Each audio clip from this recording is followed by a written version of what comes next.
Jordan Whitfield was 38 years old, and until that Friday afternoon, his wife believed she had him completely figured out. He drove a 5-year-old Tahoe. He coached youth basketball on Saturdays. His neighbors knew him as a logistics consultant. Quiet, steady, easy to overlook. Brianna had spent 6 years beside this man and decided he simply wasn't enough. So she found someone she thought was more: her boss, Regional VP Dominic Hale, with his leased Mercedes and his tailored suits, and his absolute certainty that he was the most important man in every room he entered. That afternoon, Brianna walked into her husband's home office carrying divorce papers she'd already filed. Dominic standing in the doorway behind her like a prize she was showing off.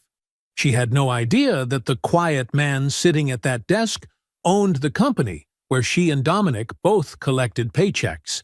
And when Jordan opened his desk drawer and placed his CEO credentials flat on the table, the silence that followed lasted only a few seconds. But it changed everything. Before we jump into the story, comment where in the world you are watching from and subscribe, because tomorrow's story is one you need to hear. The dashboard loaded at 5:47 in the morning. Jordan Whitfield sat at the desk in his converted sunroom, still in the gray t-shirt he slept in, a mug of coffee steaming beside the keyboard. The screen filled with numbers: revenue lines, shipping volume, contract margins, regional breakdowns across 6 states. $40 million of annual business, moving freight through the American Southeast, organized into neat rows that only a handful of people in the world were cleared to see. He read through it in 11 minutes. He didn't take notes. He never needed to. The numbers lived in his head the way addresses lived in a mail carrier's: automatic, mapped, part of the muscle. Then he closed the laptop, opened the news app on his phone instead. That was the transition. Dashboard to headlines, CEO to regular man. He did it every morning like flipping a switch, and the switch was easy because he'd built it to be easy. The discipline wasn't performance. It was just who he was. Outside the kitchen window, the Atlanta suburb was waking up slowly. A neighbor walked a dog down the sidewalk. A sprinkler came on across the street. The sky was that soft gray pink of early morning, the color of a city that hadn't fully committed to the day yet. Jordan got up and made a second cup of coffee. Then he made Brianna's too, set it on the counter the way he always did. Cream, 1 sugar. He'd been doing it for 6 years without being asked. By 8 o'clock, he was dressed in dark jeans and a plain polo. He drove a 2019 Chevy Tahoe with 61,000 miles on it. Dark blue, clean, nothing special. His neighbors on Wexford Lane had formed their own quiet opinions about him over 3 years. Nice enough. Keeps to himself. Does something in logistics, the kind of man you wave at and feel good about waving at, without knowing exactly why. What they knew: he coached youth basketball at the community center on Saturday mornings. He brought food to the block party every summer. He helped the Garcias carry furniture when they moved in. He nodded at people. He remembered their dogs' names. What they didn't know: he had a meeting with a city councilman next Thursday about a $2 million community development partnership. He had a CFO, a legal team, and a chief of staff. He had a company. None of that was their business. That was the point. Brianna came downstairs at 8:22, already put together. Blazer, heels, hair done.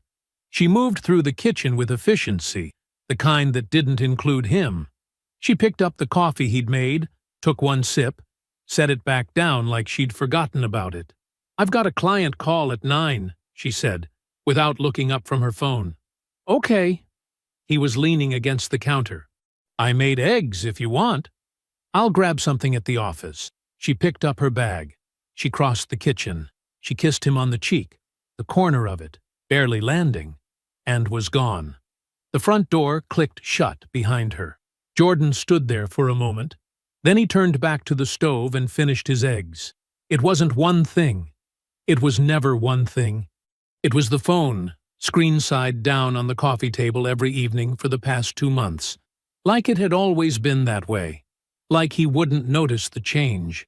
It was the new perfume, something darker than what she usually wore, something that didn't match the rest of her. It was the gym membership she'd signed up for in January and used maybe 4 times. It was the way she laughed differently on the phone when she walked into the other room to take calls.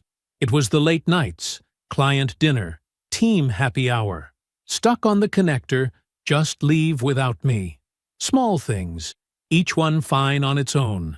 Together, they made a picture Jordan had not yet allowed himself to name. He noticed. He always noticed. He just didn't react. Reaction without information was only noise. And Jordan Whitfield did not make noise. He was on the road by 9, heading to a site visit, when his phone buzzed through the Tahoe's speakers. Petra. Morning. Petra Okafor's voice was crisp, already several steps into the day. I've got something for you before I send it up the chain. Vendor billing irregularity, flagged by accounts payable yesterday afternoon. It's in the Southeast carrier contracts, specifically the accounts under Hales region. Jordan merged onto the highway. What kind of irregularity? Invoice amounts that don't match the rate agreements. 3 separate carriers over the last 2 quarters. The gaps aren't huge individually, but they're consistent. Consistent how? Consistent like they were supposed to be. She paused, like someone knew exactly how large to make them. Jordan was quiet for 3 seconds. Pull the full audit trail. Don't loop in anyone else yet. Just you and me. Already started, Petra said. I'll have it to you by end of day. Good, he signaled to change lanes. Quietly, Petra. Always. Brianna's text came at 4:11 that afternoon. Working late tonight. Don't wait up. Jordan read it once. He set his phone face up on the kitchen counter. He always left it face up. And started cooking dinner for 1. He ate slowly. He washed the dish. He turned off the kitchen light. Then he sat back down at the table in the dark and did not move for a long time. The receipt was small, white, folded once, barely the size of a business card. It slipped out of Brianna's coat pocket and landed on the laundry room floor without a sound. Jordan almost didn't see it. He was pulling her dry cleaning off the hook to hang in the closet, something he'd done 100 times, because he was that kind of husband, when the paper caught the light. He picked it up, unfolded it. Canopy Restaurant and Bar. Table for 2. March 14th, 8:47 p.m. He read it twice. Then he set it flat on top of the dryer. March 14th was a Thursday. He knew exactly what Brianna had told him about that Thursday. She'd called him at 6 in the evening, voice easy and casual, said the client dinner ran long, said she was heading straight home. She was back by 9:30. He'd been on the couch. She'd kissed him hello, said the food was terrible, laughed a little, said the client talked too much. Table for 2. He looked at the receipt for another moment. Then he folded it back the way he'd found it, tucked it into his own pocket, and finished hanging up the dry cleaning. He did not go find Brianna. She was upstairs. He could hear the television. He went to his home office instead, sat down, and opened his laptop. The shared calendar had been Brianna's idea 2 years ago. So we stopped double booking ourselves, she'd said. He'd been added to hers, she to his, and neither of them had changed the permissions since. Jordan was fairly certain she'd forgotten he still had access. People forgot small things like that, especially when they stopped thinking of you as someone who paid attention. He went back 90 days. He wasn't looking for drama. He was looking for pattern. And patterns don't lie. They just sit there, repeating themselves, waiting for someone patient enough to count the intervals. He found 4. 4 evenings marked client meeting or team dinner that landed on the same day of the week, Thursday, spaced almost exactly 3 weeks apart, each one running past 9 o'clock, each one followed by Brianna being home before 10. Calm, conversational, completely convincing. He cross-referenced those dates with his own memory. He was good at memory. The dates matched 4 nights he could specifically recall Brianna being lighter than usual when she got home. Not happy, exactly. Lighter. The way people are when they've been somewhere good. He closed the calendar. He stared at the wall. Then he opened his email and searched for the login to their shared cloud storage, the one they used to share receipts and travel confirmations for tax purposes. It took him 6 minutes to find the hotel booking. March 3rd, 3 weeks before the restaurant receipt. A downtown Atlanta hotel, one night, booked through a third-party site in Brianna's email, but charged to a card he didn't recognize. The confirmation said, Guest, B. Whitfield. Her company had sent her to a vendor conference in Savannah that night. He remembered because she'd packed a bag. He'd helped her carry it to the car. The voicemail was the last piece. He wasn't looking for it. He found it by accident on a Thursday afternoon, when he picked up Brianna's phone to move it off the kitchen counter. She'd left it behind on her way out in a hurry, and the screen lit up with a missed call notification. The voicemail banner was already there. Old, undeleted, probably forgotten. He pressed play. A man's voice, deep, comfortable in itself. The voice of someone who never worried about how he sounded. Hey, it's me. Just confirming Thursday. Same place. I'll be there by 7, so don't rush. Actually, rush a little. A low laugh. Then the line went quiet. Jordan set the phone back on the counter exactly where he'd found it, screen side down. He already had what he needed, but a name would make the picture complete. And names had a way of surfacing when you kept still enough. 3 days later, Brianna got a work email on the laptop they sometimes shared. A department-wide update. Mass recipient. Jordan saw the sender name at the top of the thread without trying. D. Hale. Regional VP, Sales. He read it once. He closed the laptop. Dominic Hale. He met Wendell Marsh the following Tuesday at a coffee shop in Midtown. Wendell had known Jordan since they were 14 years old. He'd watched him build a company from scratch and had handled his legal structure since year 2. He was one of maybe 6 people on Earth who knew the full shape of what Jordan had built. Jordan laid it out flat. The receipt, the calendar, the hotel booking, the voicemail, the name. Wendell listened without interrupting. That was one of the things Jordan had always appreciated about him. When Jordan finished, Wendell wrapped both hands around his cup. You're not going to blow up? Not yet. Jordan's voice was even. First, I need to know everything. Wendell nodded slowly. I know someone. I know you do. Jordan had already looked her up. Desiree Knox. He met with Desiree Knox the next morning. She had the kind of stillness that came from years of watching people without being watched back. Calm eyes, a notepad she barely used, a recorder she was upfront about. Former Atlanta PD, 12 years in financial crimes and domestic investigations, precise in a way that immediately told Jordan she would not waste his time or her own. He gave her 2 weeks. He gave her the names, the dates, the company. He gave her one directive. I want the full picture, he said. All of it. She wrote 2 words in her notepad. Understood, she said. He got home at 6:15. He started dinner, chicken, rice, something simple, and had it on the table by the time Brianna walked in at 7. She sat down across from him and talked about her day. A difficult client call, a colleague who frustrated her, a meeting that ran long. The details were elaborate and specific in the way that well-rehearsed stories always were.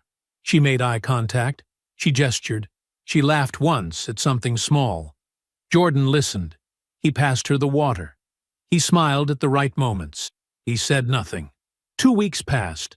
Jordan moved through them the way he moved through everything difficult. Steadily, without performance. He went to work. He coached basketball on Saturday. He had dinner with his mother on Sunday. He came home each night to a wife who was increasingly somewhere else, even when she was standing right in front of him, And he said nothing, and he waited. Desiree Knox sent progress updates every 4 days. Clean, factual, no editorializing. Jordan read each one at his desk with the door closed, and then filed them in a folder he kept locked in the bottom drawer. The picture was filling in. He didn't like what he was seeing. He kept looking anyway. The call with Apex Meridian's CFO, Raymond Chu, had been on the calendar for 2 weeks. Routine quarterly review, revenue projections, operating margins, the vendor audit that Petra had flagged now entering its formal documentation phase. Raymond was thorough and unhurried, the kind of financial mind Jordan had come to depend on, and they were 20 minutes into a clean, productive conversation when Jordan heard the front door open. He glanced at the clock in the corner of his screen. 2:14 p.m. on a Friday. Brianna wasn't supposed to be home until after 6. He heard footsteps in the entryway, then a second set. "Raymond," Jordan said, his voice unchanged. "Let me call you back in a few minutes. Something just came up." He ended the call. He set his phone face up on the desk. He turned his chair toward the office door and waited. She appeared in the doorway first. Brianna was dressed deliberately. A blazer he recognized, hair done, posture held in the careful way of someone who had practiced this moment in a mirror. She was carrying a manila envelope in both hands, fingers pressed flat against it like she needed to feel its edges to stay steady. She looked composed, prepared, like a woman who had decided exactly what she was going to say and had said it enough times in her head that she believed the saying would be easy. Behind her, filling the doorway of Jordan's own home, stood a man Jordan had never been in the same room with. He didn't need an introduction. He recognized the tailored suit, the lifted chin, the way the man's hands sat loose in his pockets, easy and unhurried, the posture of someone who had decided before arriving that this situation already belonged to him. Dominic Hale looked around the office once, a quick, taking inventory kind of look, and then settled his eyes somewhere slightly above Jordan's head. Brianna stepped forward and set the manila envelope on the desk. "Jordan," her voice was steady, practiced, "I need you to hear me out." He didn't reach for the envelope. He looked at her. "I've been unhappy for a long time," she said. "I don't think you've seen it. Or maybe you did, and we stopped talking about real things a long time ago." She took a slow breath. "I need more than this. More than this." She gestured once, vaguely, at the room, the house, the shape of their life together. "And I've found it." She glanced back over her shoulder at Dominic. It was a brief look, but it carried everything. Pride, confirmation, the quiet satisfaction of a woman presenting evidence of a better choice. Dominic's chin lifted a degree higher. Jordan looked at him for a moment. Then he reached forward and picked up the envelope. He opened the clasp. He slid out the first page of the filing and read it. Not skimming, actually reading, moving through the language line by line in the particular way he read every document that mattered. He set it back down. "Dominic Hale," he said. His voice was calm and flat. "Regional VP of Sales." Dominic blinked. Something moved behind his eyes. A small recalibration. "You know who I am?" Jordan looked at him without expression. "I know exactly who you are." He opened the bottom drawer of his desk. He reached in and placed his Apex Meridian credentials flat on the desk surface. Not the consultant's badge, not a vendor pass, not anything Dominic or Brianna would have expected. The CEO's credentials. His name embossed on the card. His authorization level printed clearly beneath it. Then he turned his laptop around. The executive dashboard filled the screen. Jordan's name sat at the top of the authorization chain. Jordan Whitfield, Chief Executive Officer, with the full operational structure branching beneath it. Every department, every reporting line. The signature chain on every major contract the company had executed in the past 18 months. He let them look. The silence was immediate and complete. Brianna's composure came apart slowly, like paper getting wet. Not all at once, but in stages. The edges first, her eyes moving from the screen to the credentials to Jordan's face and finding nothing there to hold on to. Dominic had gone very still. The chin came down. The easy posture in the doorway tightened into something new, something that understood, suddenly and completely, what 18 months of skimmed vendor contracts looked like from where he was now standing. Jordan picked up his phone. He dialed Petra. "Monday morning," he said. "Boardroom. Lupin Legal and HR." He ended the call. He looked at Dominic. "You work for me." Then he looked at Brianna. His voice didn't change. It didn't need to. "My attorney will contact yours." He stood up. He picked up his keys from the corner of the desk. He walked past both of them, through his own hallway, and out the front door. He didn't look back. The drive to Wendell's took 32 minutes. Jordan didn't go home first. There was nothing at the house he needed. Brianna had a key. So did he. But the idea of walking back through that door, past the entryway where she had stood with another man, past his own desk where he had turned the laptop screen around, felt like a thing he wasn't ready to do tonight. Maybe not this week. He drove the way he always drove. Hands at 10 and 2. Speed limit. Radio off. Wendell lived in Cascade Heights, in a brick colonial with a wide front porch and interior lights that were always on late. He was that kind of man. The kind who kept his study lamp burning past 10 o'clock because there was always something left to read. When Jordan called from the car, Wendell picked up on the second ring and said only, "I'll put on coffee." And that was the entire conversation. The study smelled like old books and wood oil. A pair of reading glasses sat on top of a legal pad on the desk. Wendell's bookshelves ran floor to ceiling on 2 walls, titles Jordan had absorbed over 20 years of friendship, though tonight he couldn't have told you a single one. Wendell poured 2 cups and set them down without asking how Jordan took his. He'd known that for 30 years. Jordan sat across from the desk. He had Desiree Knox's completed report in his hands. She'd sent the final file at 6:47 that evening, flagged urgent, time-stamped with a brief message, full findings attached. "Call when you're ready." He'd printed it at a FedEx on the way over. He set it on the desk between them. "Walk me through it," Wendell said. 22 months, Jordan said. Wendell was quiet for a beat. She said, "She implied recent. Vague. I found it." Like it happened gradually. Jordan's jaw moved once. "Knox has hotel receipts going back 22 months. Text message records. A travel pattern." He tapped the top page. It started 4 months after she took the position at Apex Meridian. Wendell leaned forward and pulled the report toward him. He read without rushing. Jordan watched the window. The neighborhood outside was quiet. Someone's porch light blinked on across the street, then off. A car passed slowly. "There's more," Jordan said. Wendell turned a page. 8 months ago. Jordan picked up his coffee, held it without drinking. "She liquidated the joint investment account I set up in 2021. $30,000. Moved it to a personal account, her name only. I didn't know it existed until Knox traced the wire transfer." Wendell looked up. "She also moved $14,000 through renovation billing," Jordan continued. "The contractor last spring, the one who redid the kitchen. Inflated invoices, the difference redirected to the same account." He set the cup down. "I paid every invoice without question, because I trusted her." Wendell set the report down flat on the desk and sat back in his chair. He looked at Jordan the way a doctor looks at a patient whose results have come back worse than expected.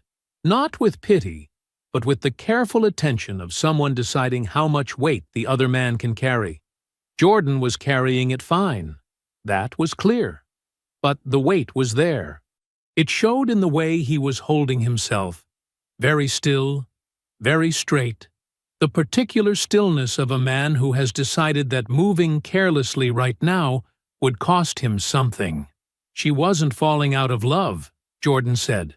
Not to Wendell specifically. Just out loud. She was building a runway, using my money to buy herself a way out. The whole time, the renovation, the anniversary trip last spring, all of it, she was planning. He stopped, exhaled through his nose. I thought the trip brought us back together. Wendell didn't say anything. Sometimes the most useful thing a person could offer was silence, and Wendell had learned that years ago. Jordan looked at the report. He looked at it for a long moment, long enough that the only sounds in the room were the hum of the refrigerator down the hall and the faint tick of the clock above the bookshelf. "Freeze everything," he said finally. His voice was level. "Joint accounts, joint assets, everything we hold together. I want it locked before Monday morning. She'll find out through counsel." "Already drafted the motion," Wendell said. "I can file first thing." "File it." Jordan reached forward and squared the report against the desk's edge, a small, precise gesture. "And pull everything Georgia marital misconduct law gives us. The financial transfers, the documented timeline. I want it all in front of us before we sit across from her attorney." "We'll have it." Jordan nodded once. He reached for his coffee and drank it this time. He checked into a hotel at 10:30. A Marriott near the highway. Clean, anonymous. The kind of place where no one looked twice at a man arriving with one overnight bag and no explanation. He didn't do it because he was falling apart. He did it because he thought better in spaces that didn't have history in them. The week ahead would require the clearest thinking he had ever done, and he was not going to spend Sunday night in a house full of the wrong kind of noise. He set his bag down. He opened his laptop. He started the week. Jordan pulled into the Apex Meridian parking lot at 7:14 Monday morning. He drove his 5-year-old Tahoe. He parked in the CEO spot. No sign, no nameplate, just a number stenciled in faded yellow paint near the stairwell entrance. He had always preferred it that way. He took the stairs. By the time he reached the 3rd floor, word had already moved through the building, the way word always moves through a building when something has shifted. Not through announcements, not through email, through the small, invisible signals people read without knowing they're reading them. The way the receptionist straightened when she saw him, the way 2 managers near the copy room stopped mid-sentence and found somewhere else to be. Jordan had not been in the building in 3 weeks. That was not unusual. His presence was never guaranteed, and his team was built to run without constant supervision. But there was something different today, and the people who worked for him felt it, the way you feel a change in air pressure before a storm. Nothing visible, just a knowing. He went straight to the executive conference room on the 4th floor. Petra was already there. She had the binders ready. 4 of them, identical, stacked in a neat row at the center of the long table. She had also arranged coffee, a legal pad at each seat, and the projection system already loaded and waiting. When Jordan walked in, she looked at him for exactly 1 second longer than usual. "Everyone's on their way up," she said. "Good," Jordan said. He set his bag down, took off his jacket, and hung it over the back of his chair. He did not sit yet. Petra studied him the way she sometimes did. Not intrusively, just with the practiced attention of someone who has worked beside a person long enough to read weather in them. "You okay?" she asked. "I'm focused," he said. Which was true, and which was his way of answering, and not answering at the same time. She nodded once and didn't push. That was why he trusted her. The executive team filed in over the following 10 minutes. Jordan's CFO, his VP of operations, his general counsel, and 2 outside attorneys from the firm Wendell had referred, both specialists in corporate fraud and financial recovery. Nobody asked why outside counsel was present. Nobody asked about the binders. They sat down, poured coffee, and waited. Jordan stood at the head of the table. "I'll keep this tight," he said. "Petra, take us in." Petra clicked the first slide. A vendor account summary appeared on the screen. Carrier contracts, billing dates, contract values flagged in red, alongside the approved market rate ranges in gray. The numbers told the story before anyone said a word. Over the past 18 months, Jordan said, moving through the slides at a measured pace, our freight billing in the Southeast region has been running an average of 22% above market rate across 4 carrier accounts. All 4 accounts fall under one sales region. He clicked forward. All 4 are connected to a carrier company registered in Gwinnett County. That company is owned by Marcus Hale. He paused. Dominic Hale's cousin. The room was very quiet. The total overbilling across the period is $340,000. He advanced the slide. A second number appeared beneath it. Forensic Accounting's preliminary review estimates approximately $80,000 was directed back to Dominic personally through a series of payments made to a consulting LLC registered in his wife's name. No one spoke. Jordan didn't need them to. I am not here to discuss whether this happened, he said. The documentation is in your binders. What I am here to do is tell you what comes next. He looked around the table once, steady, deliberate, landing briefly on each face. Dominic Hale is suspended effective today, with pay, pending a full forensic accounting review. That review will be conducted by outside auditors.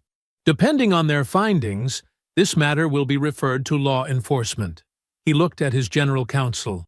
Marcus, HR will handle notification this morning. Professionally. By the book.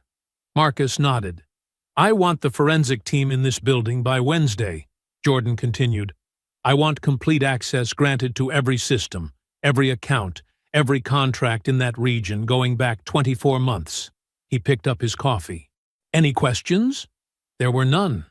Not because people had nothing to ask, but because the presentation had been so complete, so precise, that there was simply nothing left to question. Jordan had not left a gap. HR reached Brianna before lunch. A woman she had worked beside for 2 years knocked on her office door, closed it behind her, and delivered the notification with professionalism and no elaboration. Standard administrative review.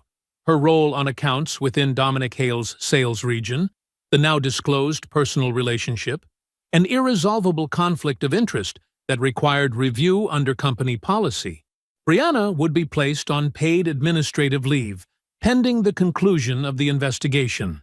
She was asked to surrender her keycard and laptop before leaving the building. Brianna called Jordan's cell at 1:17 that afternoon. He was in a call with his CFO. He let it go to voicemail. She called again at 1:43, at 2:08, at 2:51.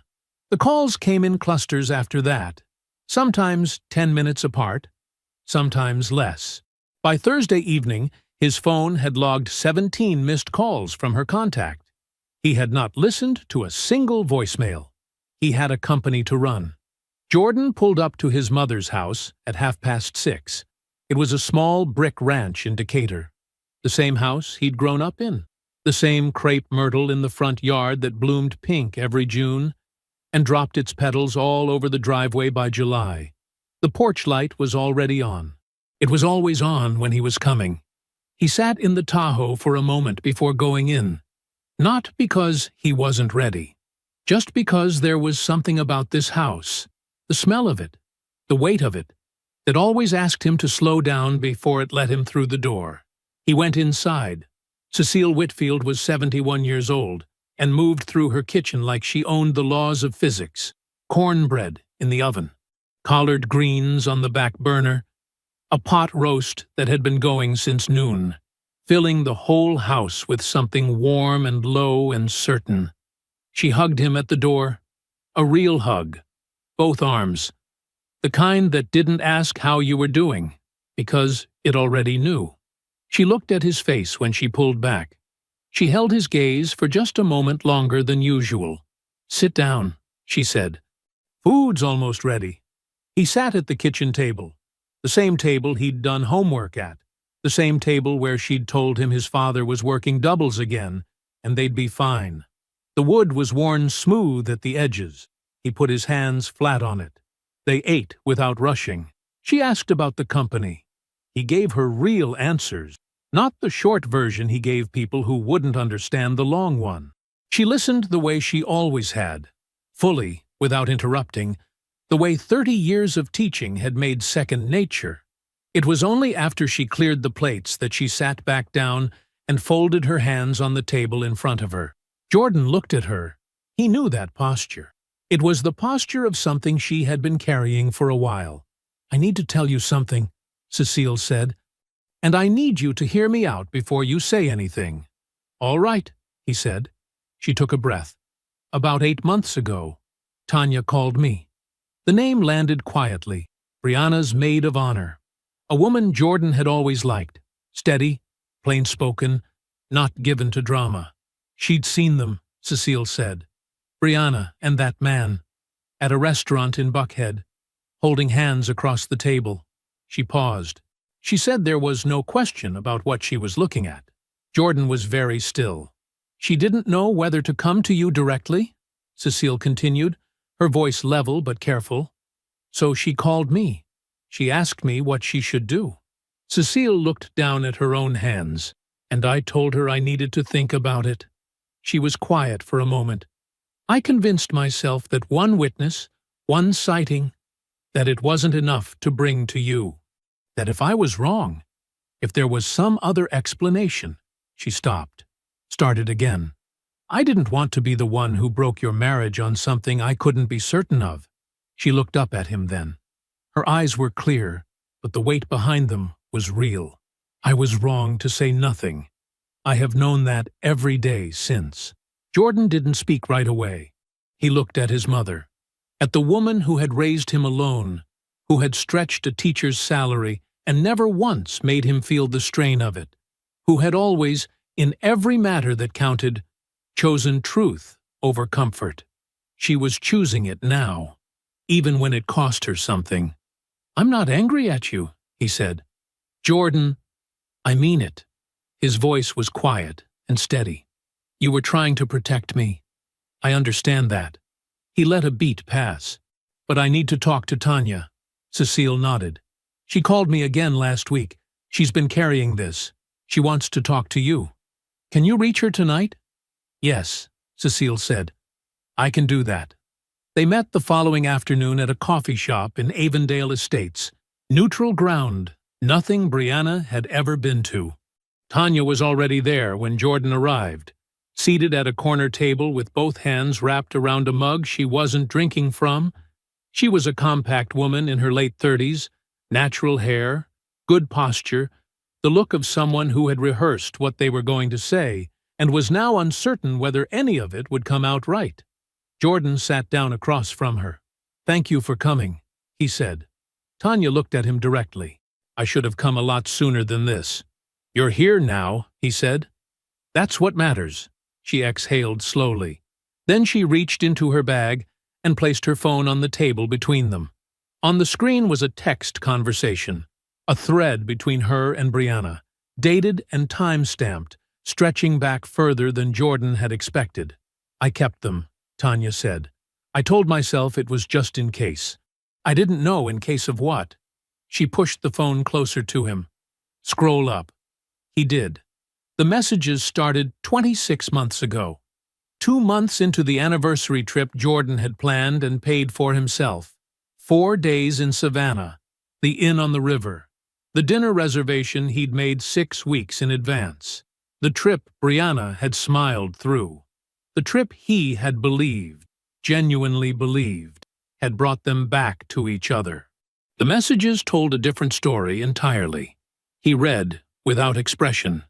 He scrolled slowly, reading every line, every date, making sure he understood the full shape of what he was looking at. When he reached the end, he set the phone down and looked up. Tanya was watching him with something close to pain. "I'm sorry," she said. "I know that doesn't fix anything." "You don't need to apologize," Jordan said. He meant it. His voice held no edge, no coldness, just a clean, quiet sincerity. "You were in an impossible position. You made a hard call, and you saved the proof anyway." He looked at her steadily. "That took something." She blinked, nodded once. I'm going to need a copy of everything in that thread, he said. Screenshots, the original files, whatever your phone can export. My attorney will tell you exactly what format works best. He paused. Is that something you're willing to provide? Yes, she said without hesitation. Whatever you need. Thank you, Tanya. He held her gaze for a moment. I mean that. He sat in the Tahoe in the parking lot for a long time after she left. The afternoon light was going flat and gold through the windshield. He didn't move. Then he picked up his phone and dialed. Wendell answered on the second ring. Add everything to the file, Jordan said. The conference room on the 14th floor of Wendell's building had floor-to-ceiling windows that looked out over Midtown Atlanta. On a clear morning like this one, you could see all the way to the skyline. The glass towers catching the light, the city going about its business, indifferent and enormous. Jordan arrived at 8:50. The meeting was at 9. He set his coffee on the table, hung his jacket on the back of his chair, and sat down. He was wearing a charcoal suit. Nothing loud, nothing that performed. Wendell sat to his left, already reviewing notes. To Wendell's left sat Carol Dunning, a compact woman in her early 50s, with reading glasses on a chain, and a reputation in Atlanta legal circles for recovering assets from people who had spent months believing they were untouchable. She had a legal pad and 3 tabbed folders, and the energy of someone who had done this exact thing before and found it straightforward. At 9:03, Brianna walked in. She looked good. She had clearly thought about that.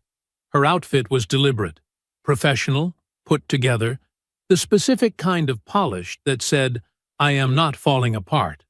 Her attorney, Gerald Spence, walked beside her, a trim man in his mid-50s with silver at his temples and a practiced expression of measured confidence. Brianna's eyes moved to Jordan when she entered.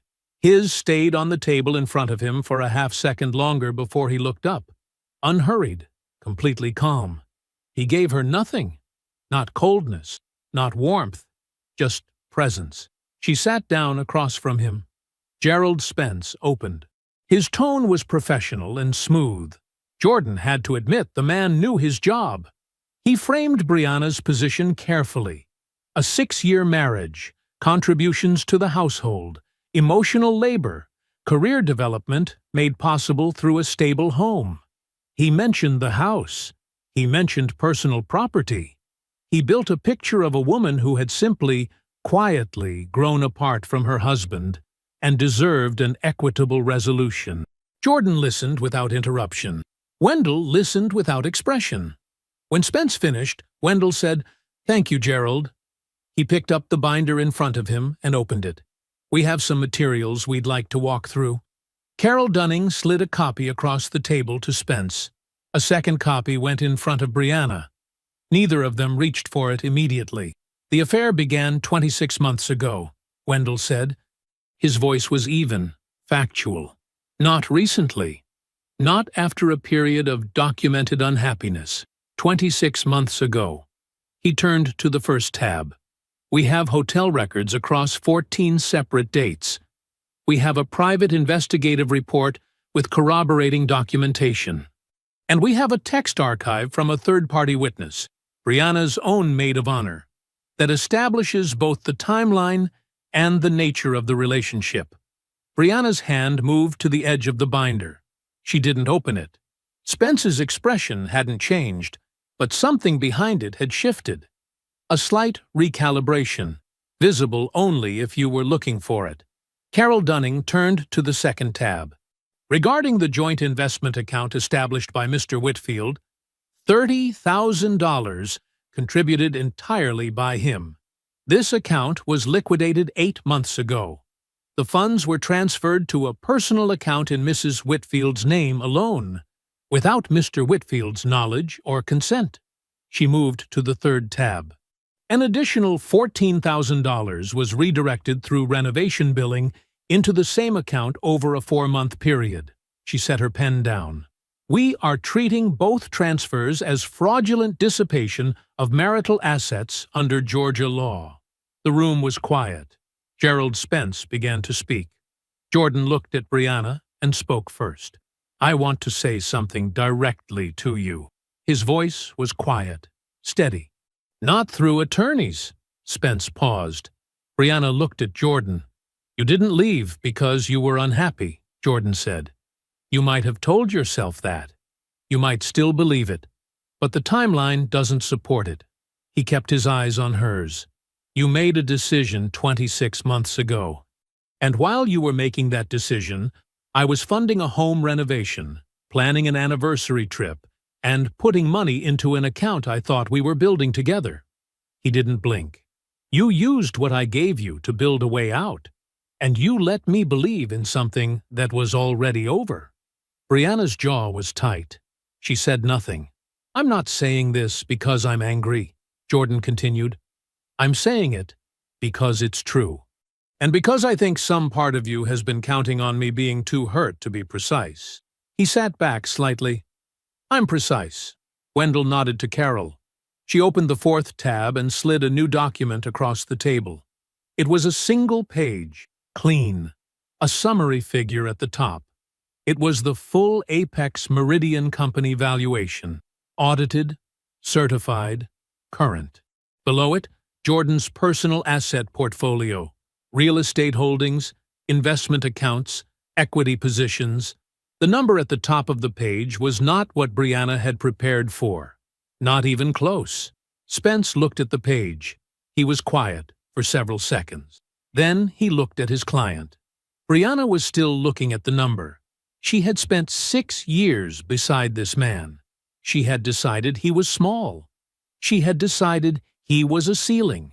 She had built a careful, calculated plan around that decision. And now that plan was a document on a table, and the document told a story she had never once thought to ask about. Her composure, which had been engineered and maintained and carried all the way through the door, came apart in a way that wasn't dramatic. It was quieter than that. It was the look of a person doing math and not liking the answer. "We'll need a few minutes," Spence said. "Take 5, Jordan said.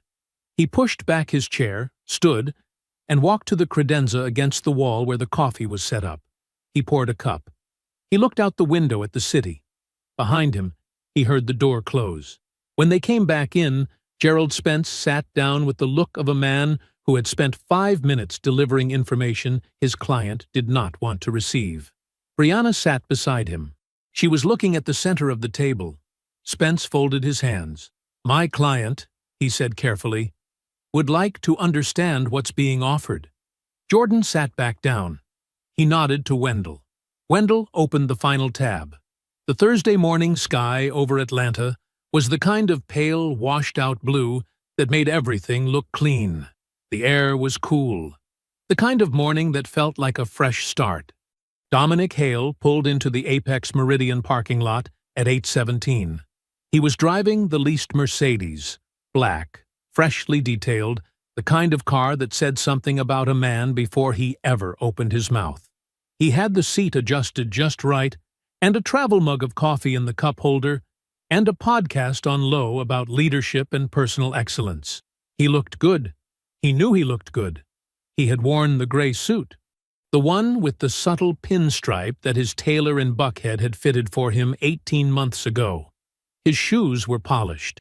His watch, a Breitling he'd financed over 24 months and had never once admitted to, caught the morning light as he reached for his bag in the passenger seat. He had spent 3 weeks telling himself the same thing. It's slowing down. The administrative review, the forensic accountants, the suspension with pay. He had called it correctly, he believed. These things ran their course. Companies didn't want the exposure. Legal teams got cautious. Internal investigations got quietly folded into corrective policy memos and process improvements, and everyone moved on. He had told himself this convincingly enough that he had started to almost believe it. He believed it because the alternative required a kind of self-examination he had never learned to do. He stepped out of the car. 2 men were standing on the pavement 12 feet from the building's front entrance. One was black, mid-40s, compact, and still in the way that suggested patience was a professional skill. The other was white, a little younger, with a lanyard around his neck and a brown envelope tucked under one arm. Neither of them was an Apex Meridian employee. Dominic registered that fact somewhere below his confident, in the part of his brain he didn't listen to. The compact one stepped forward. "Dominic Hale?" Dominic stopped. "Yeah." "Detective Aaron Webb, Atlanta PD Financial Crimes Unit." He held up his badge. "I need you to set your bag down, sir." Dominic looked at the badge. He looked at the detective's face. He looked at the building entrance, 20 feet away, as if he might walk toward it, and this moment would not follow him. "This is about the internal review," Dominic said. "My attorney has already been in contact with—" "Sir." The detective's voice wasn't raised. It didn't need to be. "Set your bag down, please." The second detective moved to Dominic's right. Dominic set his bag down. His hands were not entirely steady when he did it. "Dominic Hale, you are under arrest for fraud and theft by deception." Detective Webb moved behind him. Forensic review of vendor contract records at Apex Meridian Logistics established a pattern of fraudulent billing totaling $340,000 over 18 months. "You have the right to remain silent." He kept talking. The words moved through Dominic in a way that didn't fully land. Each one technically received, and none of them absorbed, because his mind was still back in the parking lot moment before this one, in the version of this morning where he walked through the building entrance and nobody stopped him. The handcuffs were cold. 4 people were walking across the parking lot behind him. He knew one of them. Kristen, from Regional Operations, who had attended his last quarterly review and laughed at his joke about airline delays. She stopped walking. Then she kept walking, but slower. Her face was careful and blank the way faces get when a person is trying not to look like they're looking. The other 3 were people he recognized from the building, people who took the elevator with him, people who had nodded at him in the hallway and listened to him talk and absorbed the performance of a man who had spent 20 years making sure everyone in his orbit understood that he mattered. They were all looking now. Dominic Hale stood in the parking lot of the company he had stolen from, in the gray suit with the subtle pinstripe, with his hands cuffed behind him, and watched the 4 of them walk past like a slow and quiet verdict. The Atlanta Business Chronicle ran the story 41 hours later. The headline was clean and direct. Apex Meridian VP arrested on fraud charges, following internal investigation.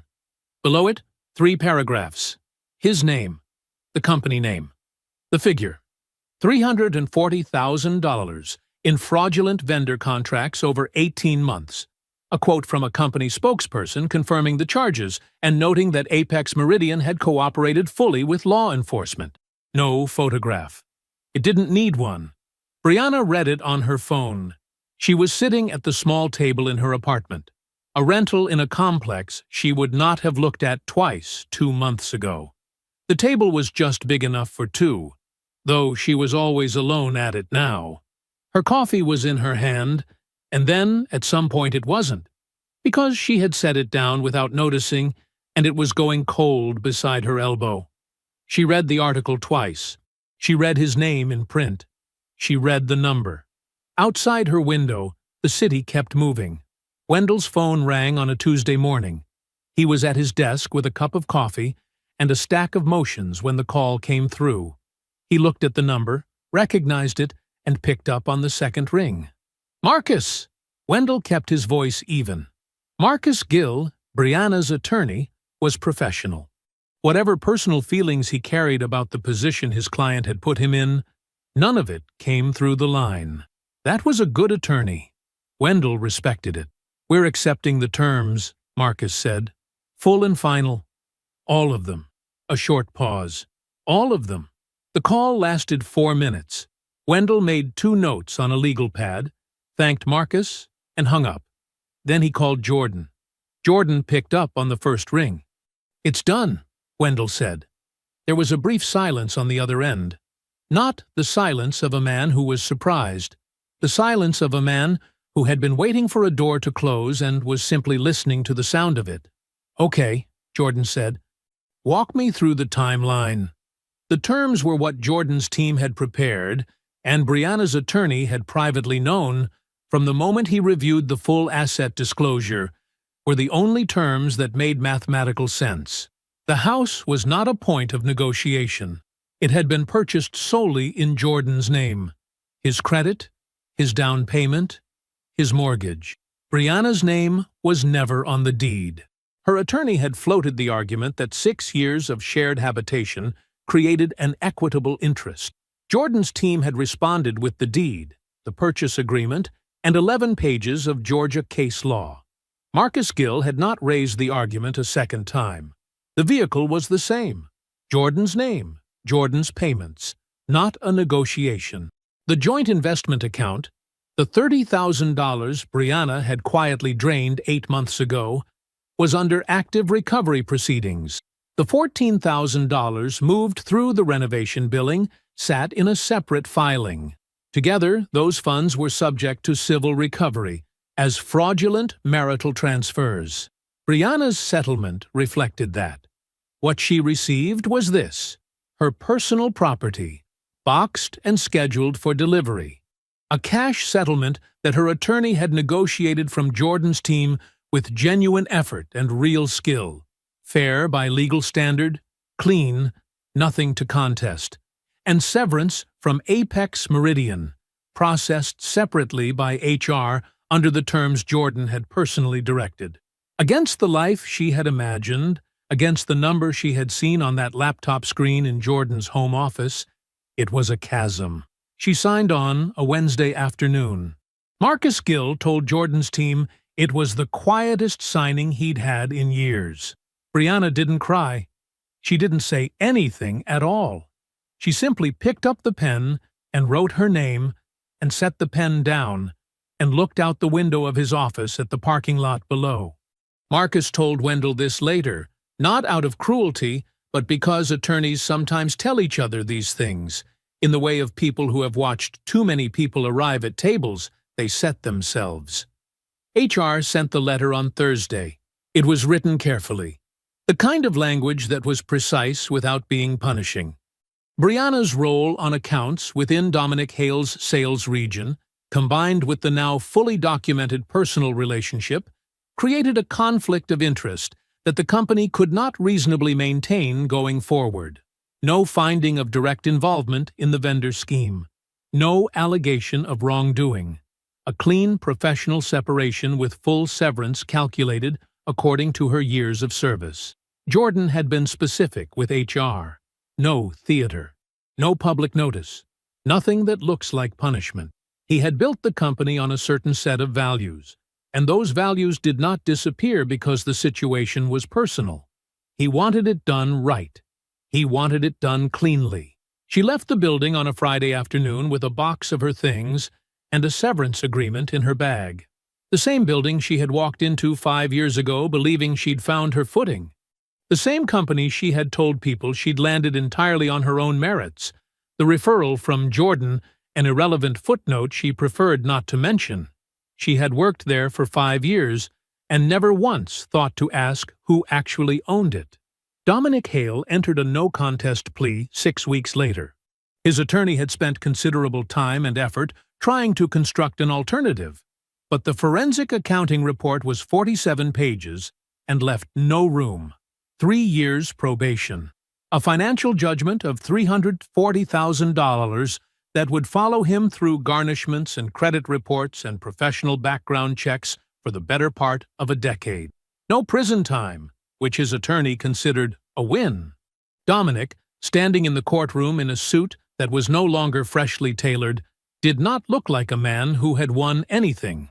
Jordan drove to Wendell's office on a Thursday morning 3 weeks after Brianna's signing. The final decree was on Wendell's desk, already reviewed, already correct. Jordan sat down, read through it one final time. Not from anxiety, but from the discipline of a man who always verified before he signed, and then picked up the pen. His signature was steady and even. He capped the pen and set it on the desk. He exhaled slowly through his nose, a long, quiet breath.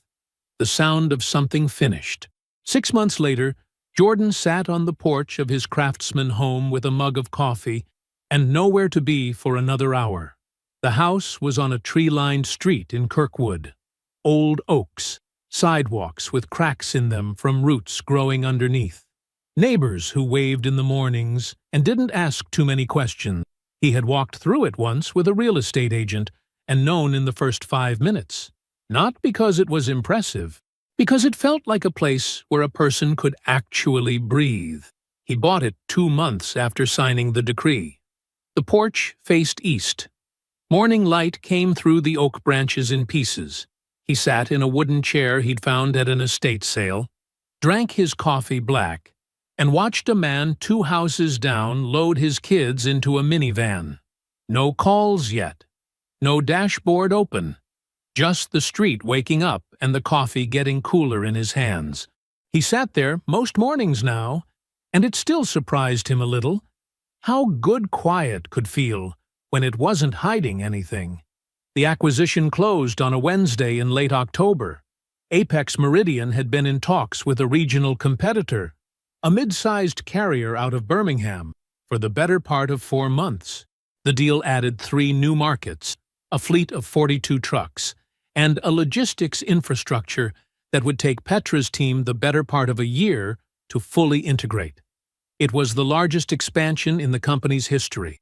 Jordan marked it the way he marked most things, with precision during the work, and with real presence afterward. The celebration dinner was at a restaurant in Inman Park. A private room, a long table, 8 people. His core executive team, outside counsel, Petra.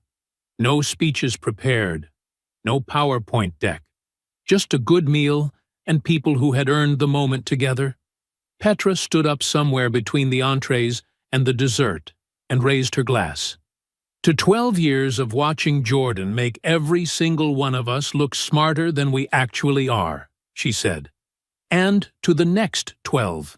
The table laughed. Jordan shook his head and laughed with them.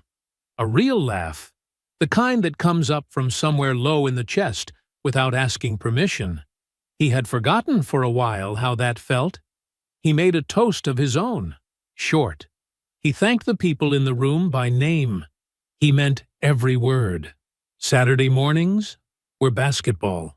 The same church gymnasium he'd been using for 3 years.